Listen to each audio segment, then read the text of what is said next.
আরজিকর কাণ্ডের ঘটনা কাটতে না কাটতে এবারে জঙ্গিপুরের এক হোস্টেল থেকে উদ্ধার হলো মালদহের ফার্মাসি ছাত্রের মৃতদেহ। Zakir Hossain institute of pharmacy কলেজের প্রথম বর্ষের ছাত্র ছিল তৌহিদ করিম। চলতি মাসের 13 তারিখ রাত্রে এই কলেজের হোস্টেল থেকে উদ্ধার হয় তৌহিদের নিথর দেহ। পরিবারের অভিযোগ, পরিকল্পিতভাবে খুন করা হয়েছে তাদের ছেলেকে। ঘটনার পর স্থানীয় রঘুনাথগঞ্জ থানায় লিখিত অভিযোগ দায়ের করতে গেলে অভিযোগ নিতে অস্বীকার করে পুলিশ বলে অভিযোগ। বলা হয় ময়না তদন্তের রিপোর্ট আসার পরই অভিযোগপত্র নেওয়া হবে। আর পোস্টমর্টম করার সময় আমাদের কোনো লোক লাগেনি। পোস্টমর্টম করার সময় ডাকেনি, এটা আমাদেরকে মিডিয়াকে জানাতে পারলো যে মিডিয়া টিডিয়া ইনফরমেশন করিও না। থানার এসআই শাহজাহান শেখ, ওনাকে আমি ফোন করলাম যে দাদা স্যার আমার আপনার পোস্টমর্টম রিপোর্টটা আমাকে দিলে ভালো হতো, তাহলে আমি আগে বাড়তে পারবো বা আমি কিছু স্টেপ, যেহেতু আপনারা কোনো জিডি নেননি, আমি তো কিছুই এখন ধোঁয়াশায় পড়ে আছি। আমার ছেলের মানে কি হলো না হলো আমি তো কোনো কিছুই বুঝতে পারছি না। তো উনি আমাকে উল্টা পাল্টা আরো থ্রেট দিয়ে আমাকে ধমক দিয়ে কথা বলছে যে না নেওয়া হবে। এখানেই শেষ নয়, কলেজ কর্তৃপক্ষ এবং থানা থেকে জানানো হয় সংবাদ মাধ্যমে না জানানোর জন্য। মৃত ছাত্রের বাবা রেজাউল করিমের অভিযোগ, 12 তারিখ রাত্রে ছেলের সাথে কথা হয়েছিল। ছেলে বাড়ি থেকে আমের আচার এবং ছাতু আনার কথা বলেছিল। কোন রকম মানসিক অবসাদে ছিল না আমার ছেলে।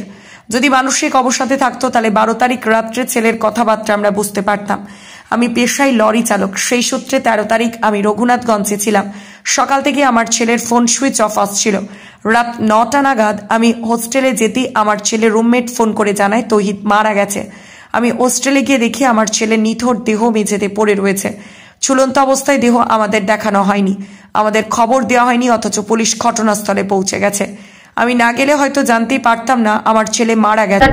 ওরা মেরে ফেলেছে, ফোন করেছে। আমার ছেলে ওই ধরনের ছেলে নাই। দেহ হয়তো লোপাট করা হতো। পরিকল্পিতভাবে আমার ছেলেকে খুন করা হয়েছে, তাই বিভাগীয় তদন্তের দাবি তুলছি আমি। পুলিশ বলেছিল ময়না তদন্ত হবার সময় আমাদের উপস্থিতিতে হবে, অথচ আমাদের জানানো হয়নি। এমনকি এখনো পর্যন্ত লিখিত অভিযোগ নেয়নি পুলিশ, পাল্টা আমাদের শাসানো হচ্ছে বলে অভিযোগ। মালদার ইংলিশ বাজার থানা যদুপুর এলাকার বাসিন্দা ছিলেন তৌহিদ করিম।